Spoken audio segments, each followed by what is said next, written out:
안녕하세요. 반갑습니다. 이제 코로나19로 인해서 우리가 오프라인 교육을 못하고 또 이렇게 온라인으로 행정사 여러분 그래도 이렇게 만나 뵙게 되니까 반갑고 감사를 드립니다. 우리 행정사 분들 뵈니까 저도 행정사입니다. 그래서 굉장히 그 같은 동일시에 그런 마음을 갖게 됩니다.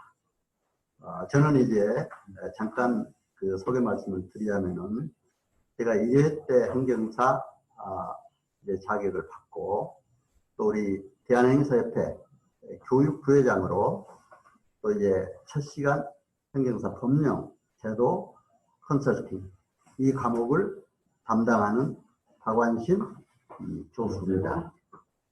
저는 이제 그 공직에서 한 15년 사무관 서기관으로 있다가 이제 서울대 대학원에 행정학 석사를 하고 당국대대학원에서 행정학 박사학위를 받았습니다. 그리고 이제 공직에 있다가 대학에서 또 정비를 해서 관동대학교 법정대학 교수를 마치고 또 정보화 시대 세계 사이버대 7대 총장을 역임한 바 있습니다. 지금은 이제 서초동 법원 앞에 소망 행정사 사무소를 경영을 하면서 대표 행정사로 일을 하고 있습니다. 오늘 이제 강의 드릴 순서는 첫째 행정사의 정의 또 비전과 자세, 두 번째로는 행정사가 알아야 될 주요 법령들을 말씀을 드리고 또 세 번째는 행정사 제도와 또 행정사법 중심으로 또 설명을 드리고요. 마지막에 우리가 행정사법 1조의 목적대로 국민 편익을 위해서 어떻게 고객들을 국민들에게 참 서비스 상담도 잘하고 또 컨설팅을 통해서 어떻게 행정 업무를 잘 도와줄 것인가 이런 중심으로 말씀을 드릴까 합니다. 자, 그러면 우리가 행정사법 1조의 목적대로 행정사는 이제 국민의 편익을 도모하고 행정제도의 건전한 발전에 기여하도록 되어 있습니다.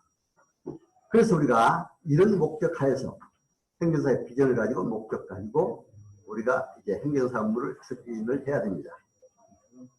이제 유대계의 유명한 독일 철학자가 있습니다. 마틴 부버라고. 그 사람은 나와 너야라는 책에서 인간은 만남 속에서 행복이 있고 기쁨이 있다고 했습니다. 여러분 오늘 전문 자격사로서 활동하실 여러분과 저의 만남 정말 기쁨과 행복이 넘치는 이 시간 되시기를 기원합니다. 저는 특히 여러분보다 더 잘나서 이 앞에 먼저 선 것도 아닙니다. 여러분보다 조금 먼저 행정사 자격을 받았기 때문에 이 앞에 섰는데 또 첫 시간 이 과목을 전반적으로 행정사에 필요한 주요 법률을 설명하고 행정학적인 개념도 설명을 해드릴 겁니다. 저는 사실 대학에서는 법학을 전공했고 또 법률학을 했고 석사 박사는 행정학을 했기 때문에 특히 행정사로서 꼭 알아야 될 행정사 법령 제도 컨설팅에 관한 이것을 여러분 앞에 먼저 말씀을 드리게 되는 겁니다. 이제 논어에는 호지자 불여 낙지자라는 말이 있습니다. 좋아하는 자보다 더 즐거워하는 자가 낫다고 그랬습니다. 근데 이 말을 저는 다시 한번 우리 행정사에 필요한 말로 바꿔봤습니다. 낙지자, 후려, 감지자. 사실은 어떤 일이든 간에 감사한 마음으로 해야 됩니다. 여러분, 이제 오늘 행정사 교육을 받고 망망하기도 하실 겁니다. 근데 어떻게 해야 됩니까? 감사한 마음으로 열정적으로 참여하다 보면 반드시 행정사 일을 잘 해나갈 수가 있습니다. 그래서 이런 마음을 가지고 이런 자세를 가지고 우리 행정사로서 앞으로 업무를 추진하기 위해서 제가 이제 오늘 강의를 거기에 맞춰서 해드릴 겁니다. 자, 그렇다면 우리가 행정사에 정말 행정사는 뭐냐? 또 행정사가 알아야 될 역할과 자세는 어떻게 해야 되느냐? 사실 이 자세에 대해서 왜 제가 강조하냐면은 행정안전부 이제 교육을 갔었는데 사실은 행정사 그 교육에 대해서 이런 회의도 하고 있는데 그 자세에 대해서 좀 잘 첫 시간에 얘기해달라고 그런 얘기가 있습니다. 그래서 이번 시간은 제가 행정사의 자세, 행정사는 뭐고 우리가 어떤 자세를 가져야 되느냐, 이걸 중심으로 또 말씀을 드릴까 합니다. 저는 행정학을 전공을 했기 때문에 행정이란 영어로 Public Administration 이렇게 부르고 있습니다. Public Administration. Public Administration. 이 말은 바로 이제 Public은 공공성, 공익성을 얘기합니다만은 이제 미니스트리 이거는 국민을 섬기고 국민 앞에 봉사하는 섬긴 봉사의 의미가 있습니다. 얼마나 행정학의 의미가 우리 행정사로서 좋은 의미를 가져줍니다. 그래서 우리가 행정사법 1조 목적대로 국민의 편익을 위해서 국민을 섬기는 자세로 먼저 이 일을 해야 되는 것이 우리 행정사가 해야 될 일이다. 이렇게 봅니다. 섬기면은 여러 가지도 있습니다. 물질적인 돈으로 섬긴 것도 있고 또 정신적으로 섬긴 것도 있고 섬김의 자세에 따라서 다를 수가 있습니다. 그래서 우리가 이런 자세를 바로 가져야 된다 이렇게 생각을 합니다. 그 다음에 이제 이 자세에 있어서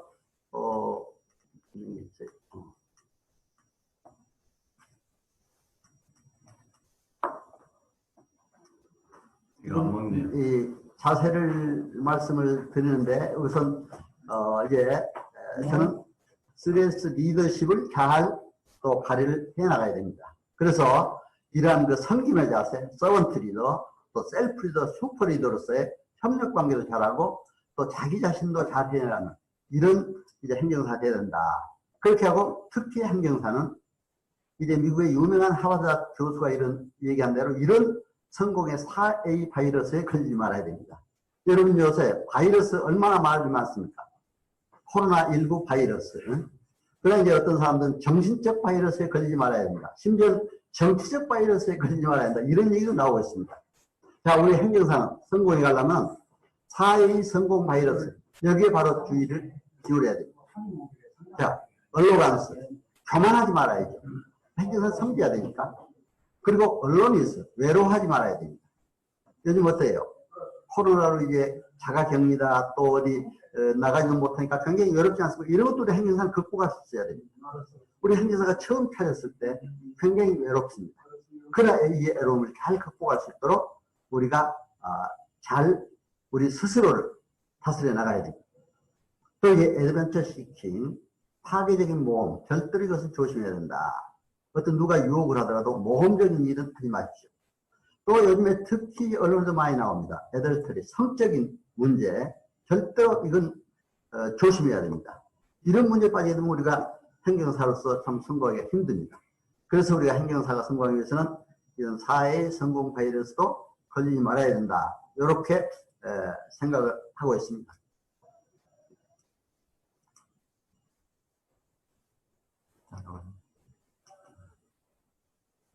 그리고 이제 이런 자세로 우리가 이제 행정사 업무를 수행해야 되는데 바로 이제 행정사 업무를 수행하려면 우리 행정사가 지금 현재 37만 3,800여 명이 됩니다. 작년까지. 그렇게 해서 이제 이 행정사들을 우리가 행정사들이 이제 정부 전문 자격사 중에는 공인중개사 다음으로 행정사가 숫자가 많습니다. 37만 3,800여 명이 되는데 그럼 공인중개사 다음으로 많은데 상당히 우리가 참 우리는 그래도 또 아주 그 시험 출신도 있습니다만 거의 공직에 있던 분들도 많기 때문에 이걸 우리가 잘 서로가 조화를 하면서 우리가 국민 섬기는 일에 잘 행정사로서 일을 해야 된다고 생각을 합니다. 그럼 이제 행정조직기구를 잠깐 살펴보도록 하겠습니다. 행정조직기구를 살펴보면 우리가 한 52개 정부 부처가 됩니다. 그런데 이 부서의 업무가 전부 우리와 관련됩니다. 국가보훈처에 국가유공자 업무, 또 이제 인사혁신의 어떤 징계 문제, 법제처의 법률 문제도 우리가 다 알아야 됩니다. 또 이제 이 교육부의 대학법인 설립 인허가 문제, 또 통일부의 통일법인 같은 것도 하는 여러 가지 문제가 있습니다. 법무부의 출입국 업무라든가 또 국방부의 여러 가지 국가유공자 다 많은 업무가 있습니다. 보건복지부의 이제 복지법인, 또 환경부의 환경 문제, 노동 문제 이런 게 우리가 해야 될 일들이 많습니다. 그렇기 때문에 이게 전반적으로 우리가 정부 50개 부처에 해당되는 업무를 할 수 있다. 이렇게 됩니다. 그래서 이제 이런 걸 보면서 우리가 그 업무를 수행하는 것이 우리가 이제 해야 될 중요한 일이다 이렇게 생각이 됩니다. 특히 행정사는 이런 행정과 관련해서 이제 법률, 시행령, 시행규칙, 조례, 판례, 행정심판의 재결, 인용사례 이런 것들을 잘 알아야 됩니다. 그래서 국회 법률정보 시스템을 통해서는 최근 입법화된 법률을 알아야 되고 또 법제처 국가법령정보센터를 통해서는 법령을 확인해야 되고 대법원의 최근 판례들을 통해서 우리가 잘 알아봐야 된다 이렇게 생각을 합니다. 이쪽을 보고 합니다. 위치를 이쪽 PC죠. 네. 자, 그러면 행정사로서 우리가 꼭 알아야 될 주요한 법령이 뭡니까? 먼저 우리가 행정사 시험 출신들, 시험 과목만 하더라도 1차에 민법, 정책, 행정법, 행정학 개론이 있습니다. 2차에는 민법, 대학법, 또 이제 행정 절차론, 사무관리론 이런 과목이 있습니다. 그럼 이런 법률을 우리가 종합적으로 좀 대략적으로라도 첫 시간이기 때문에 여러분들에게 잘 아시리라고 믿습니다만 간단히 설명을 해드릴까 합니다. 먼저 우리 국가의 기본법인 헌법을 알아야 됩니다. 헌법이라는 것은 국가의 기본 조직과 작용에 관한 법입니다. 그러면 기본 조직, 정부 조직, 입법 조직, 행정 조직 이런 조직들을 우리가 잘 알아야 됩니다. 특히 행정사는 행정부 조직에 대해서 기본적으로 알아야 됩니다. 그리고 이제 행정조직법상 조직은 알아야 되지만 이제 입법부나 사법부 조직도 우리가 알아야 각 업무를 할 수가 있다 이렇게 생각이 됩니다. 입법부 공무원들은 우리 이제 행정사 자격을 갖습니다. 사법부에는 이제 변호사 또 검사들이 주로 업무를 하기 때문에 저희들은 이제 행정부의 중심을 하나 그러나 사법부의 업무와 중첩되지 않도록 하기 위해서 우리가 그 사법부 조직도 알아야 되는 것이 우리 행정사가 알아야 될 일입니다. 자, 민법에서도 중요합니다. 민법을 알아야 행정법을 알 수가 있습니다. 여러분, 민법 총칙의 법률 행위를 알아야 행정 행위를 알 수가 있습니다. 민법이라는 건 사법입니다. 사법 중에도 일반 사법이라고 그러죠. 일반 사법에 의해서 또 특별 사법이 있습니다. 상사법이라고 하는 이런 특별 사법적 그런 규정도 우리가 알아야 됩니다. 법인 설립 하나를 해보더라도 저희가 법인 설립을 여러 번 했습니다만은 민법상 비영리법이나 공익법인 설립도 있지만 그러나 이제 상법상 또 이제 영리법인 이걸 알아야 우리가 비교해서 또 우리 민법상 법인 설립을 해나갈 수가 있습니다. 자, 행정법이나 행정의 법률행위, 법률행위라는 것은 일정한 법률 효과의 발생을 목적으로 하는 한 개 또는 수개의 의사 표시를 필요 불가하게 될 요소로 하는 법률 요건을 말합니다. 법률행위는 단독행위, 계약, 합동행위가 있습니다. 이런 것들도 다 알아야 됩니다. 계약도 알아야 되고 단독행위도 알아야 됩니다. 자, 그러면 단독행위 중에서는 특히 우리 행정사 관련된 게 재단법인 설립 인허가 이런 문제가 있습니다. 계약에서도 우리가 행정사 업무 수임을 할 때 당장 계약법을 알아야 됩니다. 위임계약을 쓴다든가 해야 되잖아요. 그렇기 때문에 또 이런 계약 문제도 알아야 됩니다. 또 합동행위, 공동목적을 위해서 평행적, 부실적으로 방향을 같이 한 두 개 이상의 의사표시 합지로서 설립하는 법률행위라고 할 수가 있습니다. 특히 우리가 사단법인 설립 인허가행위 이런 것도 우리 행정사가 할 일이기 때문에 우리가 이것도 알아야 된다 이렇게 생각을 합니다. 자, 행정사 행정법. 행정법 꼭 알아야죠. 행정법이라는 것은 행정에 관한 고유의 공법입니다. 행정주체의 조직, 작용 및 행정구제에 관한 공법을 의미합니다. 그럼 이런 행정법은 어떤 원칙이 있습니까? 이건 원칙은 우리 행정사들이 꼭 알아야 돼요. 자, 법률유보의 원칙이라는 게 있습니다. 반드시 행정공무원은 법에 근거해서 일을 해야 됩니다.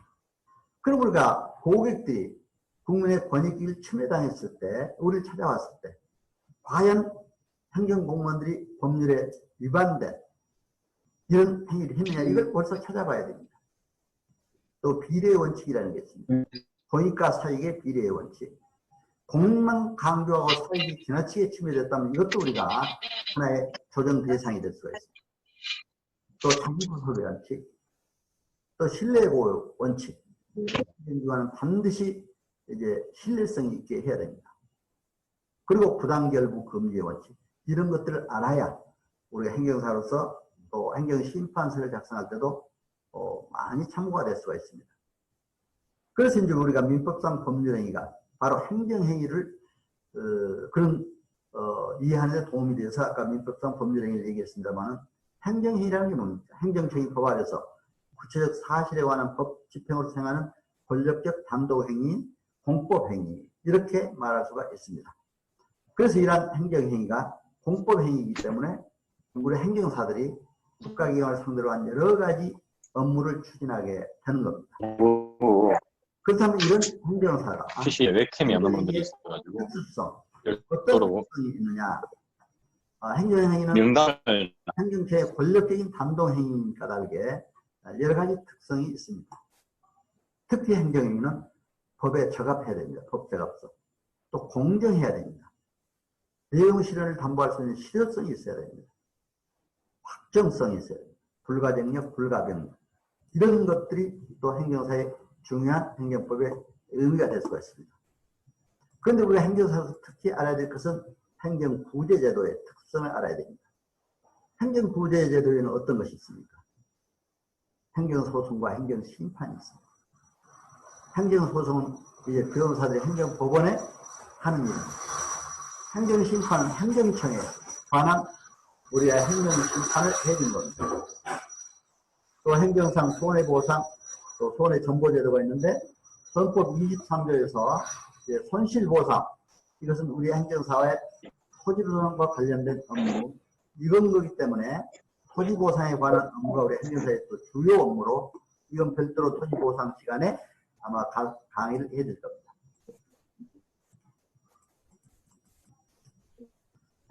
자, 그러면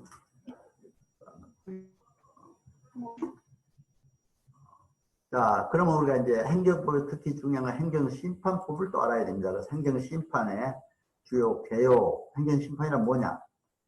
행정사는 모든 분야의 업무를 처리하고 있지만 특히 행정구제제도로서 행정쟁송제도를 알아야 되는데 그 중에 우리 행정사가 할 행정심판은 반드시 알아야 됩니다. 그래서 이건 행정심판은 행정법의 꽃이다. 이렇게도 부르고 있습니다. 행정심판이란 뭡니까? 행정상의 법률관계에 관해 분쟁이 있을 때 행정기관이나 이를 심리하거나 행정기관이 재결하는 절차를 말합니다. 특히 행정심판은 행정청의 위법 부당한 처분, 또 이제 그 밖에 공권력의 행사, 불행사 등으로 인해서 권리나 이익을 침해받은 국민이 행정기관에 제기하는 권리구제 절차를 말한다고 할 수가 있습니다. 그래서 이런 행정심판,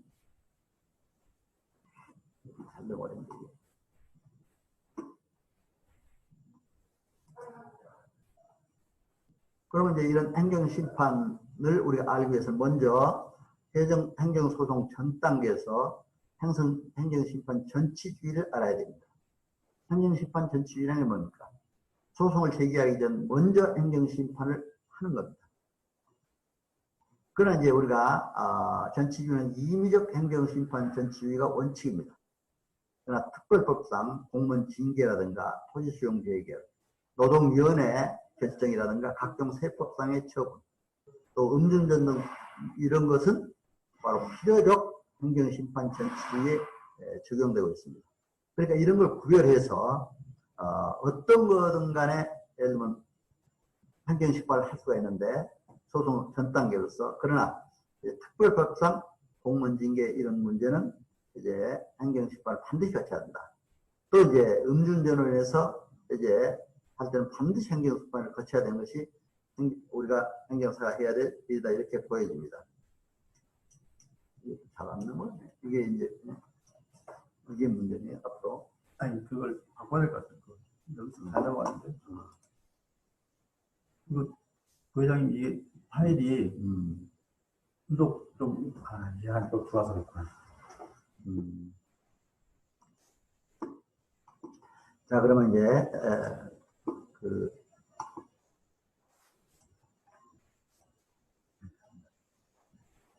행정심판 대리권 문제에 대해서 잠깐 설명을 드리겠습니다. 행정심판법 제18조에는 위원회 허가를 받는 경우에 대리인으로서 행정심판 청구를 할 수가 있다고 되어 있습니다. 그래서 이제 행정심판법 18조에 3호에는 또 변호사는 대리인으로 선임할 수 있다 이렇게 되어 있는데 오늘 위원회 허가를 받도록 되어 있습니다. 그래서 이 대리권 문제는 앞으로 이제 입법 추진을 통해서 우리 행정사가 바로 할 수 있도록 이런 것도 입법 과정에 있습니다. 또 행정심판의 종류에는 취소심판, 우효확인, 의무이행 심판이 있습니다만 주로 취소심판이 주를 이루고 있습니다. 그래서 행정소송을 하기 전 단계로서 이제 행정심판을 해야 되는 것이 우리가 행정사가 해야 될 중요한 일이다. 우리 행정사 여러분 반드시 우리가 알아야 될 것은 이제 업무를 처리하다 보니까 이 청구 기간, 행정심판의 청구 기간은 반드시 알아야 됩니다. 행정심판, 행정처분이 있음을 알게 된 날로부터 90일 이내, 또 행정심판 청구, 처분이 있었던 날로부터 180일 이내 해야 됩니다. 그런데 저도 이제 이 일을 직접 처리하다 보니까 어떤 사람은 이런 기간 한 이틀 남겨두고 가져온 사람이 있어요. 이럴 때 우리가 어떻게 해야 되겠습니까? 물론 업무 처리를 하다가 이때 자신 있으면 하셔도 됩니다. 그러나 이럴 때 받으면 잘못하면 하다가 처리 못해주면은 우리 행정사가 책임지는 이런 문제까지 발생하니까 조심을 하셔야 됩니다. 다만 천재지변 또 불가피한 이런 사유로 인해서 청구가 됐을 때는 그 행정 천재지변이라든가 전쟁 등 이런 불가피한 사유가 소멸된 날부터 14일 이내에 할 수 있도록 되어 있습니다. 자, 행정심판위원회를 보면 국민권익위원회 안에 중앙행정심판위원회가 있고 또 시도지사 소속 행정심판위원회가 있습니다. 그래서 우리가 이제 예를 든다면 이 영등포 구청 관내 영업을 하는 사람이 구청에 단속당해서 영업 정지를 맞았다. 우선 이거는 서울특별시 행정심판위원회 1차로 제기합니다. 거기서 불복했을 때 다시 중앙행정심판위원회로 가는 겁니다. 이렇게 행정심판 절차가 이루어지고 있습니다. 특히 이제 행정심판 작성 시 유의사항, 이거는 이제 실습 시간에 좀 더 구체적으로 할 거기 때문에 여기서 깊이 설명은 드리지 않겠습니다. 다만 청구 취지, 청구 원인 보시죠. 이거는 일반 소송이나 똑같아요. 그러니까 우리 행정사들은 법적인 이런 소송 문제라든가 이런 것도 다 알아야 됩니다. 그래서 이런 것들을 잘 하고 심판서 쓸 때 사실관계라든가 또 입법 부당성 문제 그 이외에 자기가 또 이제 좀 경험했던 여러 가지 인간적인 또 감성적인 또 개인의 사정, 가정 사정이라든가 예를 들면 운전하다가 정지처분을 받았다. 면허 정지나 면허 취소. 이때 운전을 하지 않으면 도저히 그 가정의 생계가 유지될 수 없다. 이런 때는 바로 그런 사정도 적어줘야 됩니다. 사실은 저희들이 이제 제가 행정사님들 행정 실무를 맡아서도 많이 해봤습니다. 저희 사무실에서 이제 3, 4년 직접 교육하고 실무도 해봤습니다만 그때 행정법원을 꼭 합니다. 행정법원에 가면은 거기서 동영상을 꼭 보여주더라고요. 그때 운전하다가 걸려서 이제 대리운전 기사한테 이제 맡긴 그런 사건인데 그러니까 이 사람이 음주운전은 뭐라고 했습니까? 필요적 행정심판 전치이기 때문에 반드시 행정심판에 먼저 거쳐야 됩니다. 행정심판에서 그게 기각이 돼버렸어요. 그러니까 행정소송으로 왔어요. 그런데 이제 이 사람이 소송을 하는데 저희가 그런 사정을 썼습니다. 내 가정이 참 어렵다. 운전하지 않으면 도저히 먹고 살 수 없다. 생계를 유지할 수 없다. 사정을 써가지고 했는데 행정심판이 졌으니까 다시 행정소송을 하면서는 증거를 보완했습니다. 대리운전기사한테 이제 찾아가서 자기가 음주운전을 안 했다는 걸 증거로 이제 자료를 제출한 거예요. 반드시 그 자리에 내려졌는데 그 사람은 거기에서 음주운전 한 발짝 뛰지 않고 다만 앞에 운전대만 잡고 있었다. 이것이 입증돼서 행정소송을 이겼습니다. 그렇게 해서 이런 사건도 있기 때문에 청구 원인에서 이런 걸 잘 써줘야 된다. 이래서 말씀을 드립니다. 자, 그럼 이제 행정사법에 대해서 이제 제도적인 문제와 함께 잠깐 말씀드렸습니다.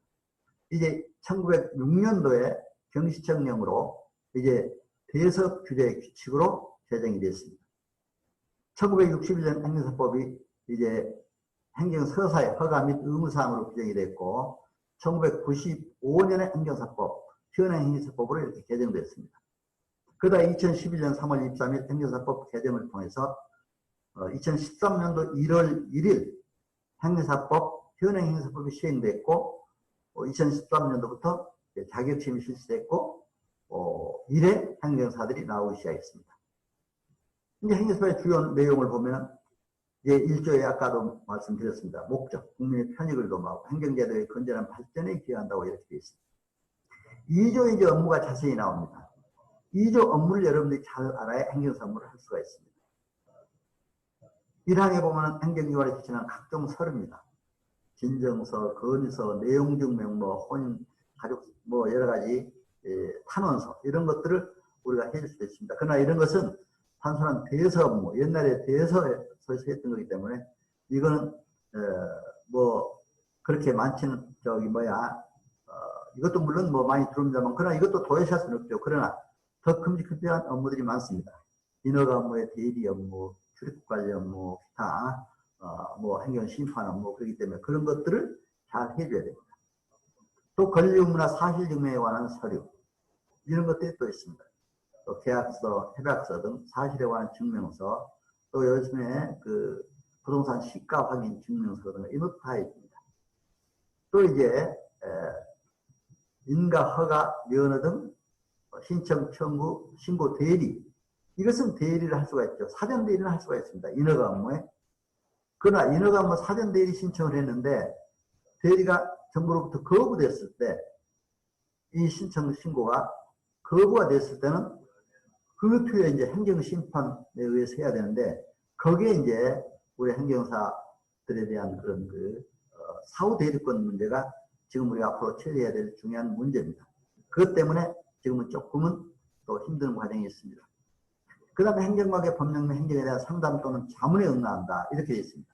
그렇기 때문에 이 자문 이것이 바로 상담 자문이 컨설팅과 관련된 중요한 일입니다.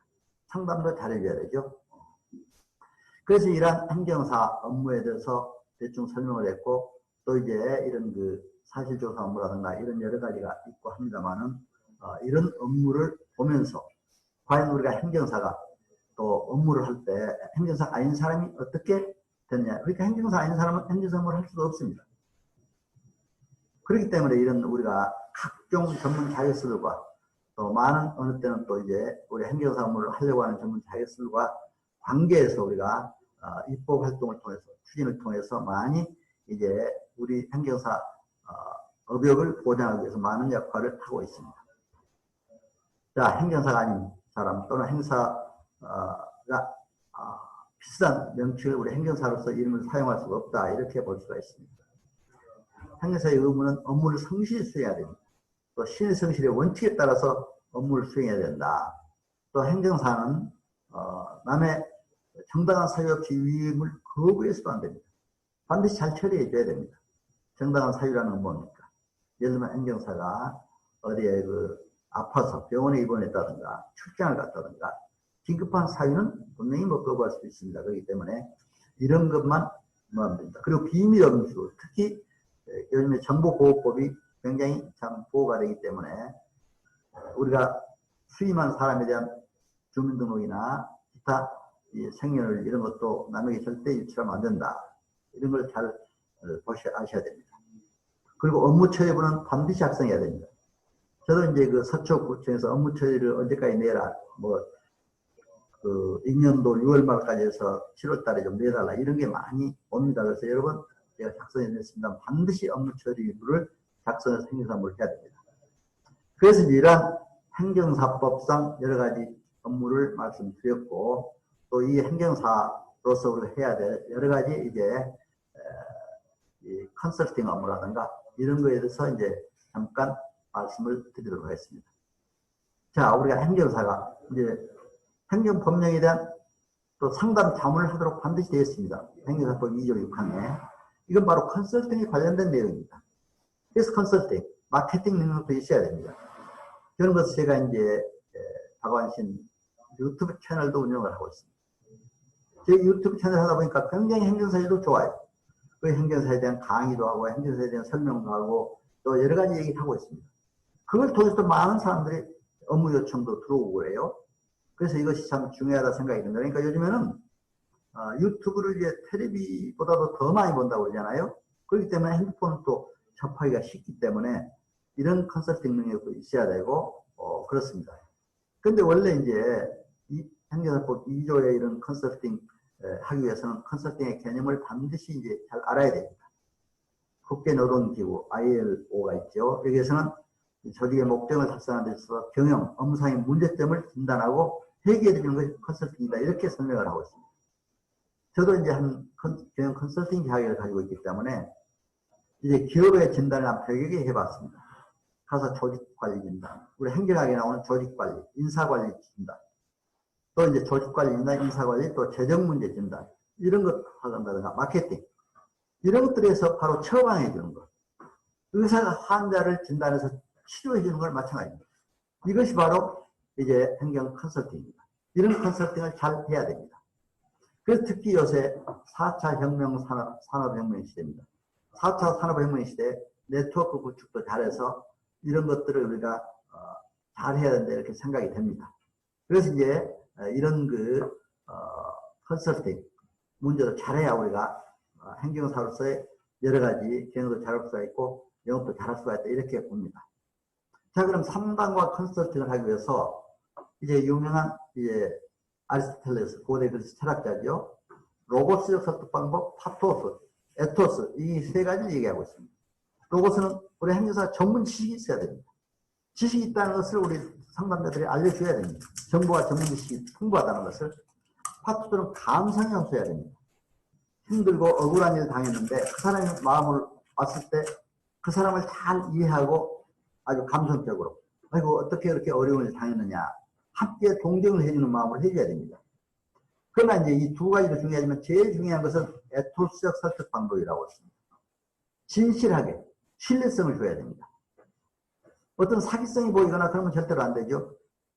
그렇기 때문에 우리가 절대로 신뢰성을 잊지 말아야 된다. 그러나 이제 우리 행정사들은 또 시험 출신이나 공직생활을 오래 했기 때문에 이제 국민들이 비교적 신뢰성을 줍니다.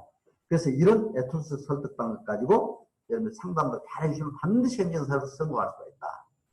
그렇게 해서 오늘 이제 제가 행정사 법령 제도 컨설팅에 간단히 말씀을 드렸습니다. 전문 자격서로서 여러분 정말 이 4차 산업혁명 시대에 근면과 성실한 인간관계로서 또 섬김의 리더십으로 근면, 성실, 진실한 또 이런 인간관계 행정사로서 또 이제 꼭 반드시 성공하는 행정사 여러분 되시기를 기원합니다. 여러분 오늘 청취해 주셔서 감사합니다. 감사합니다.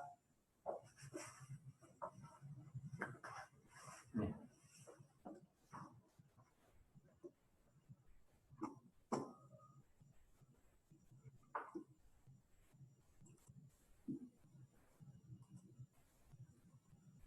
그런데 이제 지금 시간 한 50분 됐어요? 50분 된가?